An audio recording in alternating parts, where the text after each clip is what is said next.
una evaluación cuantitativa cuando los proyectos rebasan las 100.000 UITs.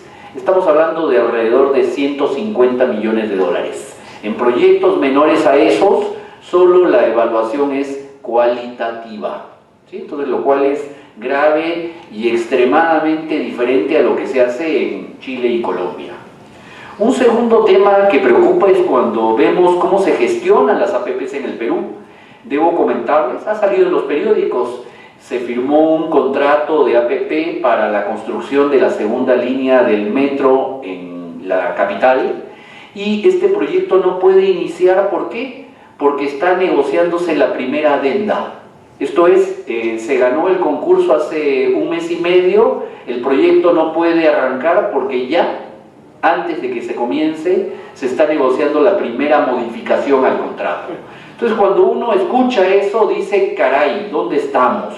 ¿Cómo es posible que antes de implementar, de iniciar la ejecución, ya estemos hablando de adendas?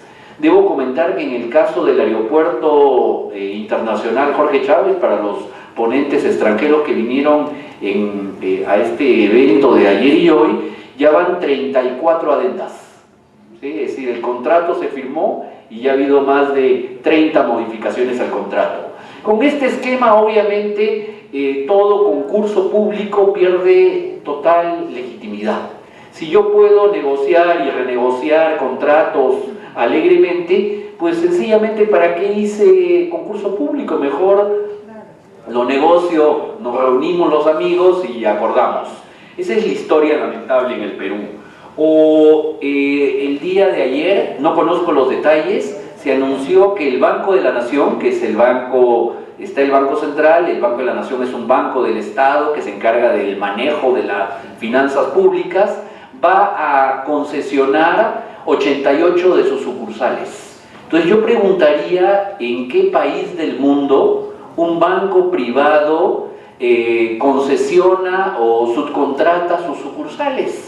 Se supone que ese es dicen ahora, el core business de la actividad, es el contacto con los clientes. Es decir, que suena totalmente descabellado concesionar o subcontratar las sucursales del Banco de la Nación. De lo que se trata en realidad es de destruirlo. O cuando se dice en el caso de Sedapal que los contratos para las plantas de tratamiento de agua de Lima se hacen por fuera, no con Sedapal. El día de ayer, hace una semana, revisé correspondencia que me llega continuamente de México y hablaban de una gran APP en el caso de infraestructura de agua potable en la Ciudad de México, pero la contraparte era el gobierno y la empresa de la ciudad. En el caso del Perú, todos estos contratos se hacen omitiendo e ignorando a la empresa pública. Entonces, ¿cómo puedo yo tener un sistema de agua integrada cuando lo que estoy haciendo es fraccionar la actividad, darla a privados y la empresa pública responsable del abastecimiento del agua y del manejo de residuos en la ciudad no participa del contrato? Esto es, si la situación que nos pinta a nivel global Aldo es dramática, en el caso del Perú es patética. Y también lo voy a decir, ya pasó el clima electoral, es una aberración para mí absoluta la privatización de la calle Javier Prado, una que tenemos aquí a 3 cuadras. Una calle donde se plantea una asociación pública y privada, donde a partir que tendría como resultado final, efectivamente, mayor inversión privada, pero el inicio del cobro de peajes en esta calle, que es una calle central de la ciudad, ¿sí? Entonces vamos a cobrar por el uso de esta vialidad que era pública, a la cual todos pagamos impuestos, y a partir de un momento, porque un privado construya cierta cantidad de túneles, vamos a comenzar a pagar. Y lo dramático es porque si uno revisa las experiencias de Chile o de México, uno observa efectivamente que ciertas vías urbanas se están privatizando, pero se están privatizando manteniendo el principio de que exista un sustituto público libre.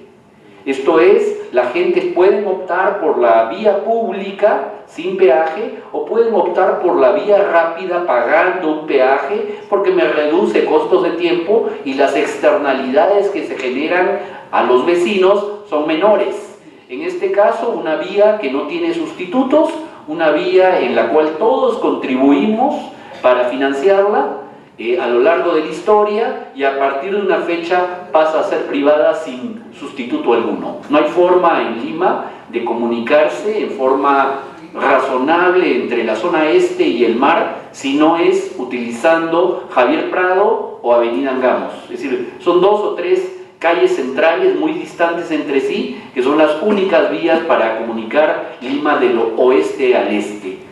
Entonces yo creo que el tema, ratifico, es dramático a nivel internacional, pero en el caso del Perú es patético. Y es un tema que es de gran preocupación y que debe ser retomado con mucha seriedad, porque ya estamos hablando de que ya pasó o está a punto de cumplirse la primera etapa de proyectos APP en el Perú. Esta experiencia en el Perú comenzó hace 20 años. Entonces, efectivamente ya vienen los primeros vencimientos, pero lamentablemente en lugar de hacer un balance de evaluación de beneficios y costos, simplemente el discurso político y empresarial es más hacia adelante, más APPs para todo, sin discutir los costos y beneficios que generaron la implementación de este tipo de proyectos en la economía peruana. Quiero anotar, lo voy a ver muy rápido, había anotado por qué las APP son importantes en el mundo, cuáles son sus ventajas y desventajas, qué enseñanzas podemos extraer de los diferentes casos emblemáticos y cómo mejorar las APPs en el Perú. Yo creo que aportan elementos positivos, pero hay que examinarlas técnicamente, lo digo así, caso por caso, y no plantear como el esquema Salvador y que no plantea problemas alguno. Digo a nivel internacional que las APPs han sido útiles y entiendo por qué están en agenda. ¿Por qué? Porque son un mecanismo para regular la demanda, ¿sí? Son un mecanismo compensatorio del sistema para hacer frente a sobreproducción, a crisis de demanda efectiva, eludiendo lo que es el problema central del sistema, en el sentido de que tenemos un sistema que concentra ingresos, hay un problema de generación de excedentes dramático y de distribución, y que lo que tenemos es un régimen cada vez concentrador, cada vez más concentrador, que genera problemas de sobreproducción, problemas de demanda efectiva, y en ese sentido con las APPs se está ideando una respuesta que permite regular inversión pública y privada, que permite hacer frente a estos problemas de insuficiencia de demanda o de sobreproducción. La pregunta es si las APPs van a ser un paliativo o son una medicina al problema. Yo creo que son un paliativo, porque el tema fundamental es el problema de la desigualdad. Ese problema de la desigualdad nos lleva a un problema de estancamiento secular de la economía, y frente a ese, a lo largo del tiempo se han ideado muchas respuestas. Se ha ideado las guerras, Corea, Vietnam, se ha ideado el complejo militar industrial, se ha ideado la apertura, fue muy funcional, de las economías exsocialistas, se han ideado los TLCs, se ha ideado en la época de Reagan la reducción de impuestos, se ha ideado los sistemas de crédito al consumo, pero lo que tenemos son crisis y crisis. Es decir, que yo creo que esta respuesta sistémica, entendida a las APPs como un elemento para hacer frente a este problema estructural, es simplemente un paliativo. Pero de todas maneras hay que reconocerle que tiene algunas ventajas. Ventajas en términos de que cuando América Latina tenía serios problemas fiscales, permitían la ejecución o permitieron la ejecución de proyectos, trasladando, como muy bien se señala, el pago a un horizonte posterior. Es decir, que sirvieron para algo. Pero hay que señalar que tienen problemas. Se generan elevados incentivos a sobreinversión, y sobrecostos en la construcción y operación de proyectos. Debo comentar con un ejemplo, por ejemplo, que IRSA Sur se presupuestó con un presupuesto de 860 millones de dólares, el costo total fue de 2.100 millones de dólares. Esto es, los incentivos son tremendos a que sobreestimen. ¿Por qué? Porque los que ganan estos proyectos son empresas constructoras.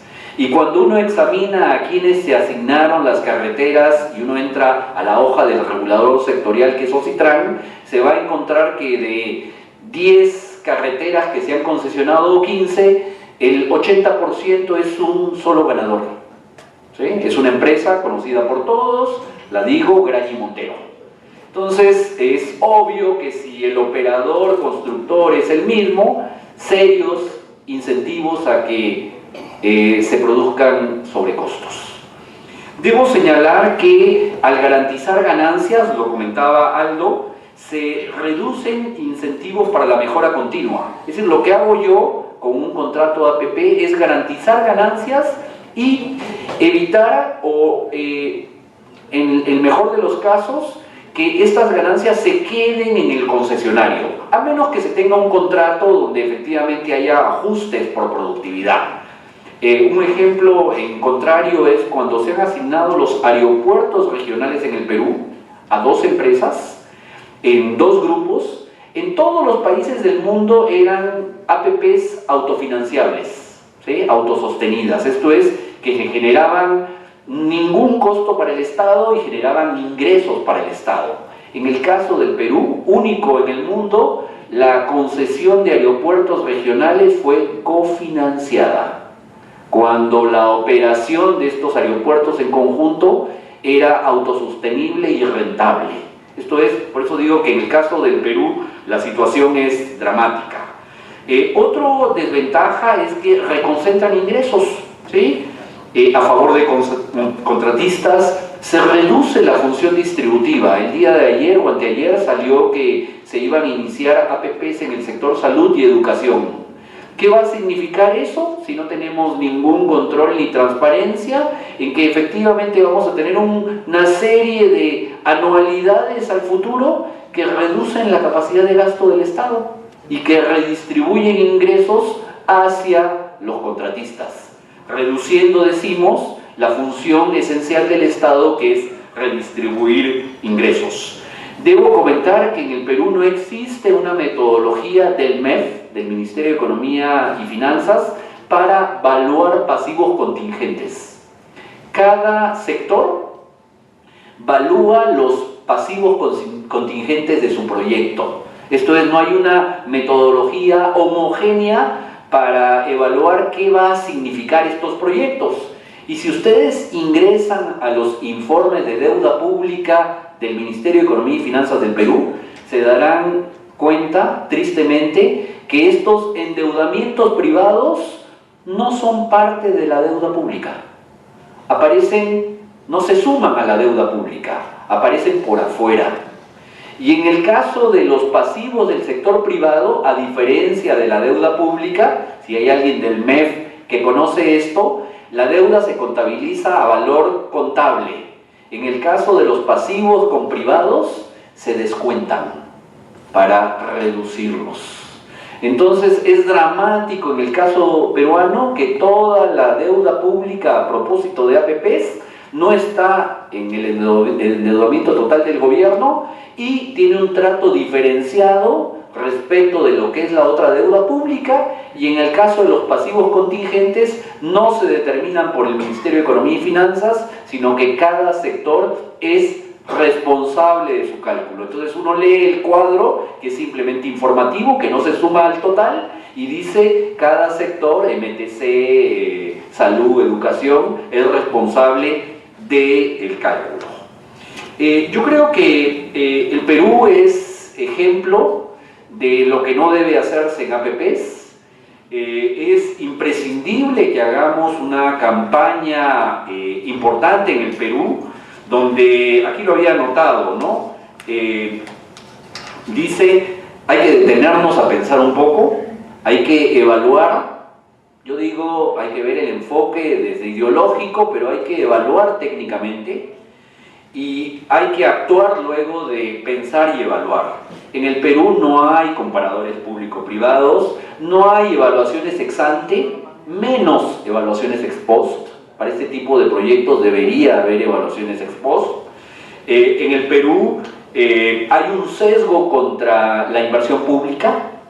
En el Perú, mientras el gobierno limita los recursos para la inversión pública o lo raciona, en el presupuesto que entró a este año asignó una partida de 500 millones de soles para estudios de prefactibilidad de APPs. Esto es, mientras les niego los recursos a unos, a las APPs, presupuesto público 2014, les asigno recursos para estudiar estos proyectos. Señalo, hay que eliminar sesgos, hay que definir las necesidades desde el sector público, ahora resulta que se definen desde el sector privado, hay que hacer procesos de concurso competitivos y transparentes, hay que hacer evaluación ex ante y ex post en serio, hay que hacer mucha transparencia fiscal y en todos los procesos, hay que hacer muchas acciones de coordinación internacional. Muchísimas gracias.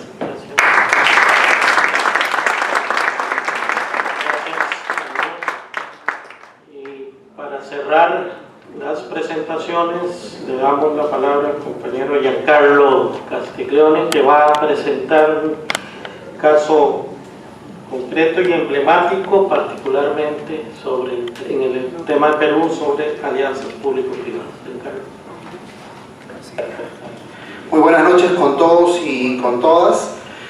Hemos tenido la oportunidad de hacer este trabajo conjunto y de conocer algunas experiencias y de entender que parte de esta problemática que tenemos y que pensábamos que era un tema de Perú, de América Latina, en realidad está gatillada por una serie de actores multinacionales, ¿no? El grupo de los 7 y luego el grupo de los 8 planteó que las APPs eran una nueva estrategia para que los mercados se vayan expandiendo, y en un escenario de poscrisis las asociaciones público-privadas son una oportunidad para hacer un traslado de recursos del sector público hacia los privados, ¿no?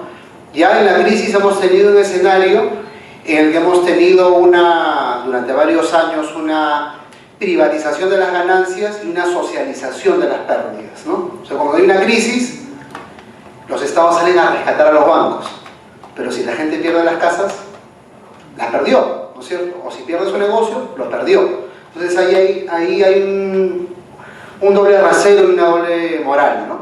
El proyecto Olmos es particularmente interesante porque se gesta en el año 1924 y era entendido como el anhelo lambayecano, ¿no?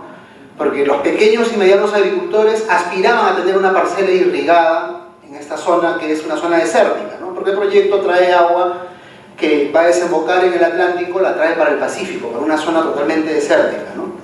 Pero ese sueño lambayecano, casi 100 años después, se terminó convirtiendo en una pesadilla, por lo menos para los pequeños agricultores. Esta es una caricatura de Carlín, ¿no? Una caricatura de Carlín vale por 5 o 6 editoriales, creo, ¿no? Ustedes pueden ver ahí la Comisión de Remate de Tierras de Olmos. Están los pequeños agricultores queriendo comprar, pero los lotes cuestan 5 millones de soles más o menos. Entonces, ¿qué mediano o pequeño agricultor puede comprar un lote de ese monto? Ninguno. 3 o 4 grupos empresariales, uno de ellos el Grupo Gloria, que los peruanos conocemos todas las mañanas en nuestro desayuno probablemente, pudo comprar varios de esos lotes, ¿no? Entonces, por eso decimos que este anhelo lambayecano, este sueño, se convirtió finalmente en una pesadilla para los pequeños agricultores, ¿no?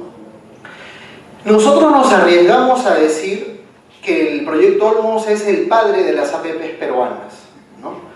Y bueno, es una suerte de hipótesis, ¿no? Porque planteamos que el proyecto Olmos legitima la lógica de que hay que hacer APPs en la infraestructura en el país. ¿Por qué? Quisiera que miren esta línea del tiempo.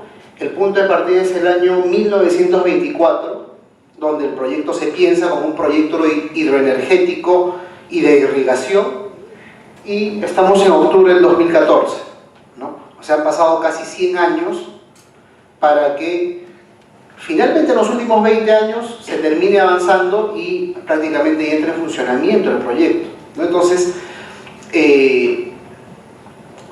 aquí con el proyecto Olmos se pone pues totalmente en tela de juicio la capacidad del Estado para hacer obras de estas características, ¿no? Y se afirma en textos académicos y sobre todo a nivel de la prensa que no hay nadie más eficiente que el privado, donde el Estado ha mostrado corrupción y poca pericia. Ese es el sentido común que ha permeado en todo, ¿no? Y que de alguna manera, como les digo, se justificaría en la lentitud con el que se hizo el proyecto Olmos. Dicho sea de paso, hemos tenido en todo ese transcurso de tiempo varios momentos de crisis económica muy fuerte, ¿no? Sin embargo, el proyecto Olmos tiene una serie de vicios y vamos a ver algunos de ellos. Miren esta espina de pescado. No se preocupen que no la voy a explicar. Esas son todas las normas para promover las inversiones desde el año 91 hasta el año 2012-2013 que abarcó el estudio. O sea, es una cantidad inmensa de normas que facilitan las inversiones, ¿no? Y acá he hecho una selección mucho más pequeña de las normas específicas que promueven el asocio público-privado en infraestructura, ¿no? Porque el libro que estamos presentando el día de hoy tiene que ver con asociaciones público-privadas en infraestructura. Y creo yo ese es el punto de partida y la puerta de entrada para otro tipo de asociaciones público-privadas que quisiera comentar después.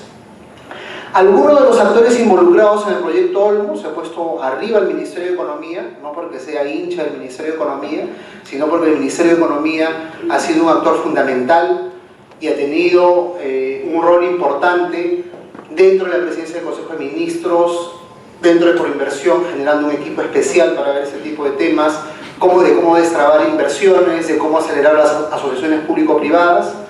El Ministerio de Economía y Finanzas, disculpen la expresión, utiliza de mesa de partes al Congreso. Lo que manda el Ministerio de Economía, el Congreso lo aprueba sin mayor discusión, ¿no? Y eso tiene que ver también con lo que mencionaba Aldo. Hay una falta de balances y contrapesos calamitosa en este país, ¿no? Y ya sabemos que las decisiones del Poder Ejecutivo están permeadas por actores empresariales, ¿no? El Ministerio de Agricultura ha cumplido también un papel subsidiario, ¿no? Pero hay algunos actores también regionales y locales, ¿no? Los medios de comunicación han tenido una postura diferente. En el caso de los nacionales, una que promueve el proyecto Olmos a como dé lugar y que hay que sacarlo rápidamente, y los medios de comunicación regionales han tenido una mirada más matizada, ¿no? Para el caso del proyecto Olmos ha sido fundamental la presencia del Colegio de Abogados y del Colegio de Ingenieros, ¿no? El Colegio de Ingenieros ha logrado detectar una serie de vicios y de sobrevaluaciones de los costos de las obras de ingeniería, ¿no? Y el Colegio de Abogados ha logrado detectar que el contrato tiene una serie de vicios también. Y claro, cuando ustedes escuchan adendas, todas las adendas que se hacen son a favor de la empresa, todas, ninguna es a favor del Estado, ¿no?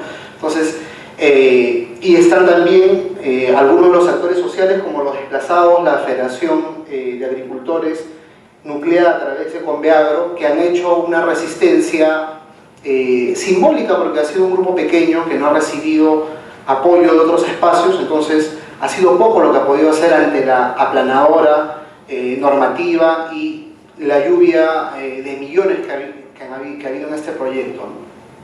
El valor total de la obra es de más o menos 112 millones de dólares. El aporte del Estado, del gobierno peruano, ha sido de 77 millones, pero cuando tú ves un documento firmado por Pedro Pablo Kuczynski, en ese momento el ministro de Economía, decía que el aporte del gobierno peruano iba a ser 40 millones. En un momento, por arte de magia, esos 40 se convirtieron en 77. Y la inversión del concesionario ha sido 35 millones. Entonces, el concesionario no ha invertido casi nada, pero se ha quedado también con parte de las tierras. Aparte de haber ganado por la construcción, se ha quedado con parte de las tierras irrigadas, ¿no? Entonces, esta propuesta ha sobrevaluado una serie de costos, han habido varias modificaciones al proyecto inicial. Hay varios indicios que planteó el Colegio de Abogados para que se anule el contrato. No se ha tenido mayor eco en este tema. Ahora, cabe mencionar que, por ejemplo, en el caso del Colegio de Ingenieros, cuando cambia la directiva del Colegio de Ingenieros, Odebrecht ha hecho toda una movida para meterse en el Colegio de Ingenieros, y ahora hay una directiva que es más proclive a la empresa, ¿no? También hay una expectativa de parte de los profesionales de involucrarse laboralmente, ¿no? Pero no hay una mirada, a veces, aparte de los colegios profesionales, una apuesta de país o una mirada un poco más amplia, ¿no? El proyecto se exceptó de múltiples normas, como por ejemplo la del Sistema Nacional de Inversión Pública, que las municipalidades y los gobiernos regionales muchas veces maldicen el Sistema Nacional de Inversión Pública, que en realidad busca darle racionalidad al gasto público, ¿no?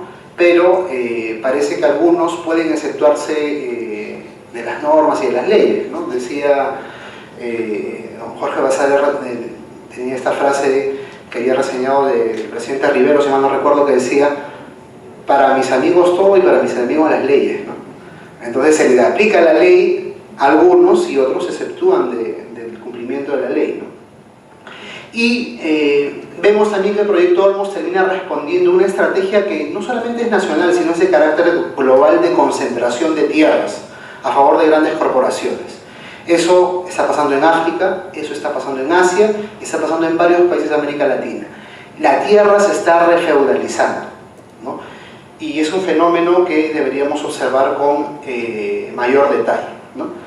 Entre las lecciones generales que nos deja el proyecto Olmos es algo que ya ha mencionado Francisco también: el marco regulatorio, que es amigable a las inversiones, la flexibilización de las normas, y siguiendo la pista de Durán, hay pues un tema de captura del Estado, ¿no?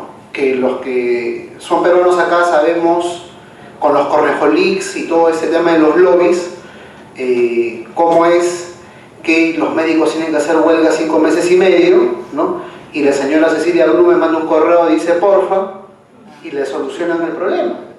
Entonces hay modos formales e informales de incidir, de presionar al Estado peruano, ¿no? Y ese tema de la captura del Estado tiene relación también con estas lógicas de corrupción legalizada. Lo que hace algunos años era totalmente inusual y no se podía hacer, ahora se puede hacer, está regulado, tiene un marco y se le da las facilidades al inversionista, desposeyendo, en este caso, a campesinos, a pueblos indígenas o a comuneros, ¿no? Entonces, en este caso también hemos visto una escasa participación social, un desconocimiento de los derechos de los pueblos indígenas y andinos y amazónicos, y un Ministerio del Ambiente con recursos y atribuciones totalmente limitadas, ¿no? Totalmente limitadas. O sea, si el Ministerio de Economía dice algo, todos los ministerios hacen lo que el Ministerio de Economía dice, pero en particular en el caso del Ministerio del Ambiente, con el paquetazo ambiental que hemos tenido, podemos ver la subordinación de este ministerio, ¿no? Y bueno, efectivamente se resquebraja el rol del Estado en la regulación de los bienes públicos, ¿no? En el ordenamiento del territorio, porque vienen agentes foráneos y te ordenan el territorio, como es en el proyecto IRSA, por ejemplo. O sea, Brasil planifica pues toda América Latina, porque los bolivianos, los peruanos somos incapaces de planificar, viene alguien de afuera que la tiene clara y nos planifica. No es que los brasileños sean malos, sino que nosotros no tenemos la capacidad de hacerlo. Entonces nos planifican según sus criterios e intereses, ¿no? Entonces ahí también hay toda una agenda por desarrollar, ¿no? Finalmente yo quería que vean este cuadro evolutivo de las asociaciones público-privadas. Miren ustedes el punto de partida del año 2006, 744 millones de dólares. El año 2007, 282 millones de dólares, hay una pequeña caída. Pero para no hacerla larga, vayámonos al último año, 2014. 11.276 millones de dólares. Germán nos plantea un escenario dramático. Yo discrepo totalmente con Germán. El escenario es promisorio para hacer negocios, ¿no? Es un montón de plata y buena parte de ese dinero es plata pública que se va a bolsillos privados, ¿no?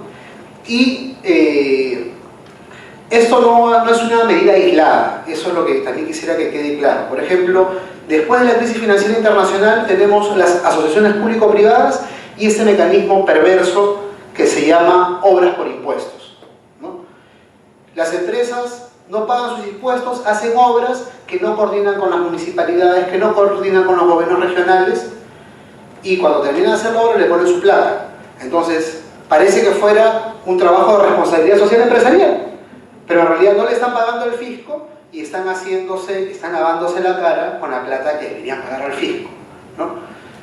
Y esa es una forma de perder recursos. Las asociaciones público-privadas, que en este momento son básicamente infraestructura, ¿no?, entran en un estadio peligroso desde hace año y medio en el Perú. Y eso es sobre lo que yo quisiera dejar una campanada de alerta, porque hay compañeros acá del sindicato que ven temas de salud, ¿no? Hay una cartera de negocios por aproximadamente 8.000 millones de soles en salud. Ya se han hecho 2 roadshows para presentar qué es lo que se puede vender, ¿no? Y es una cartera de negocios importante. 8.000 millones de soles son casi 3.000 millones de dólares, no es poquita cosa, ¿no? Y creo que ahí tendremos que poner la puntería. Ya hay 6 colegios cuya gestión estaría asociación público-privada en Arequipa. No estamos hablando de construcción, ¿no?, porque el APP y toda la normatividad que les he mostrado tiene que ver con la construcción de infraestructura, pero ahora estamos entrando a la provisión de servicios, que es una nueva fase. Claro, los compañeros de los sindicatos o del gremio médico dicen que esto es una privatización de la salud. Probablemente sea una privatización de la salud, ¿no? Y si empezamos con un esquema agresivo de APPs en educación, en algunos años viviremos lo que ha vivido Chile, los escolares chilenos movilizándose para desprivatizar la educación. Entonces, esto es también una exhortación a nosotros. O sea, ¿vamos a permitir que todo esto pase y como ciudadanos no vamos a hacer nada? Por lo menos ahí yo creo que tenemos una responsabilidad de informarnos, porque aquí lo que hay es una acelerada privatización de las responsabilidades públicas, ¿no? Y con este tema de las APPs lo que se está haciendo en el fondo es decir, el gobierno regional es incapaz, la municipalidad es incapaz, la empresa es eficaz y eficiente, que lo haga la empresa. No fortalecemos capacidades, no hacemos transferencia de recursos, ¿no? Entonces el privado te resuelve el problema y todos estaremos contentos, ¿no? Entonces aquí la sociedad está cambiando de manera acelerada y creo que no nos estamos dando cuenta que todo el escenario y todo el piso se nos está moviendo, ¿no? Es así como el movimiento de la Tierra, se hace de día, se hace de noche, la Tierra hace movimiento y no nos damos cuenta. Así está cambiando el escenario de nuestro país y cuando despertemos todo estará privatizado. Gracias por su atención.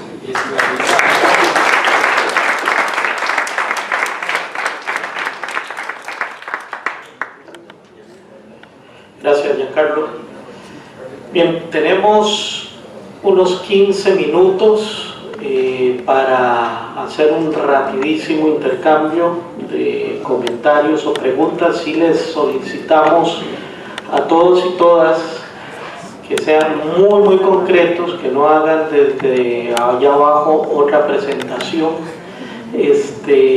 porque tenemos muy poco tiempo.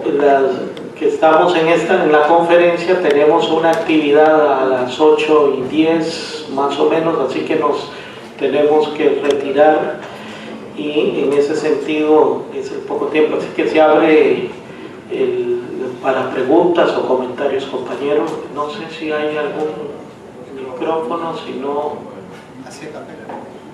Bueno, compañero.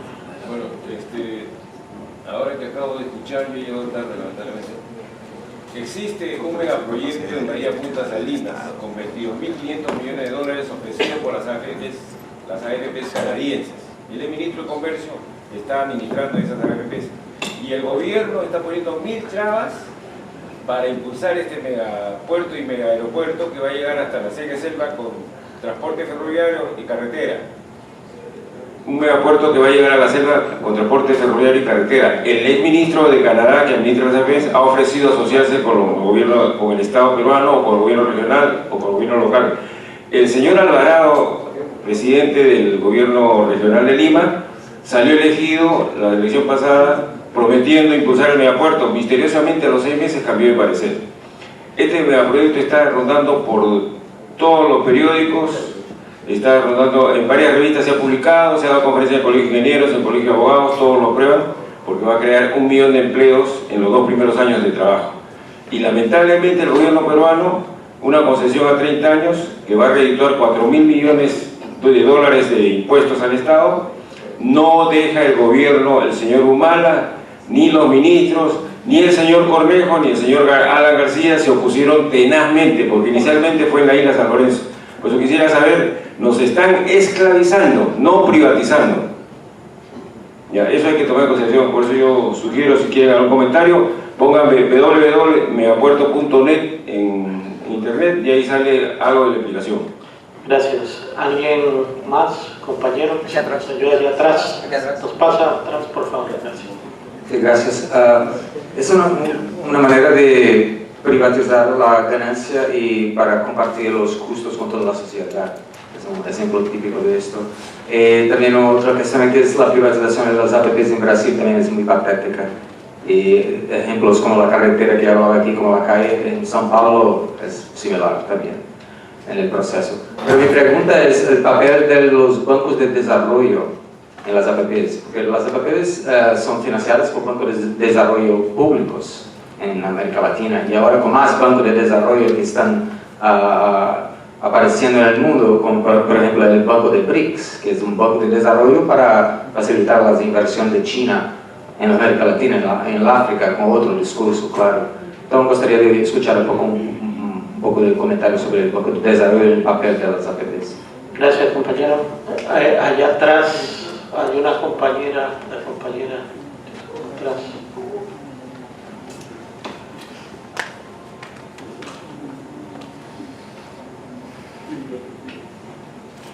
Buenas noches, mi nombre es Katiuska King. Tengo una pregunta sobre